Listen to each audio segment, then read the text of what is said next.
All right, on to if-then statements or conditional statements, whatever you want to call them.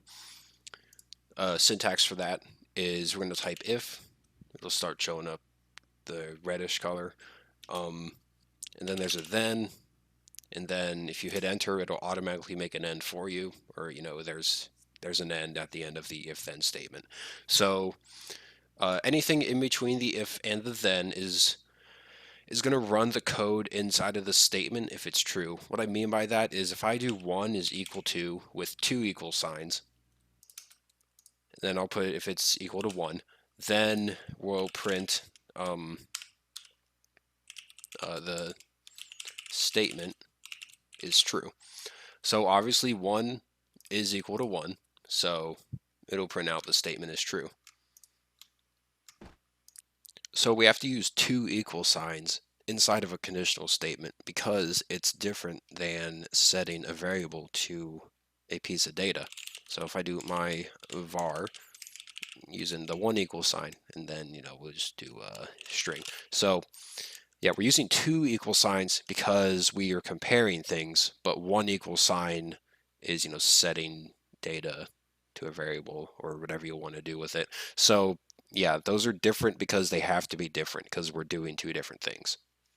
I have a lot of operators to work with conditional statements. I have these two equal signs, which is equal to. I have a squiggly line and an equal sign, which is not equal to.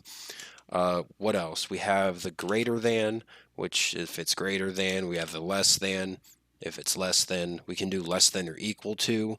We can also do greater than or equal to. Now, if that statement between the if and the then is not true, which means if it's false, like if I do if 1 is equal to 2, what it's going to do is it's going to ignore that code that's inside of the if statement, and it's just going to keep running the rest of the script after that end. So obviously nothing printed, so I can just print, just running script, and it's just going to print the running script. It'll just ignore that code. All right, so now on to the elsif side of conditional statements. So I'm going to do local my coins is equal to 100. And let's say the local, the price of something is, let's say 125. So if my coins are greater than or equal to the price of something, then I can print enough coins to buy item, which would be true. However, let's say if my coins was less than the price, then I would print not enough coins. And so I can run that, and it'll say not enough coins because we only have 100 and the price is 125. So you can do this. You can put two if statements, or if you're trying to compare the same values, but you want to, check different comparisons, you can do the else if. So instead of having two different if statements, I can just use one if statement and do an else if, and I'm going to go ahead and copy and paste this my coins is less than the price into that, and then hit then, and I'll copy over that print 2, and we'll remove that other if statement completely, and there we go. We're still printing the same thing. So if I were to, let's say I had enough coins, like if I had 130, we'll say we have enough coins to buy the item. Just be a little careful with else if statements, because as soon as it finds a statement that's true, it's gonna run the code inside of that if statement that it counted as true, and then it's gonna just throw out all of the other else if statements. So just be wary of that. Like, if I had a else if my coins is, let's say, greater than 100, then we print coins are more than 100. So I'm gonna set this up so that it'll, not run that. So if my coins is less than the price, so let's say 120, yeah. So it's greater than 100, and but it's also less than the price. So yeah, since my coins is less than the price, it's also greater than 100. But that less than the price is above that other elsif statement. So it's going to run that one, and then it's going to throw away all the other elsif statements and continue running the rest of the code. Then at the end of an if statement or an elsif string of if statements, we can do the else. And what else is, anything between else and end will run if none of the if or else if statements are true. So if I do else, I can just, print none of the statements were true. So I'm going to run this like normal again. It's just going to keep spitting out the same thing because it's finding those statements that are true. Actually, I think I have this set up to where those else if statements will always like work. So I'm just going to delete this one. So yeah, if it's if it's greater than the price or if it's less than the price, those will happen. So if I make it equal to the price, it's going to do none of those. So it's going to switch over to that else statement. Yeah, and then it'll print none of the statements were true. Okay, on to the and word. So I'm going to delete these. Get just one if statement going on here.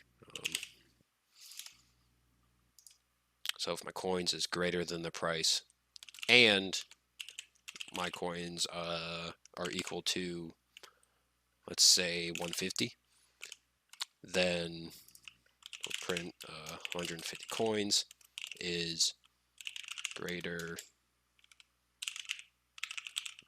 than the price. So I'm going to change this to be like, yeah, let's do 150. So, right, obviously both those are true, so 150 coins is greater than the price. However, if I change my coins to, let's say, 135, it's greater than the price, but it's not equal to 150. So it's not going to run that. And so what that and does is it takes those two statements. They both have to be true for the code to run inside of that if statement. And I can keep stringing like and I can do as many ands as I want as long as they're all true, it'll run the code. Next is the or word.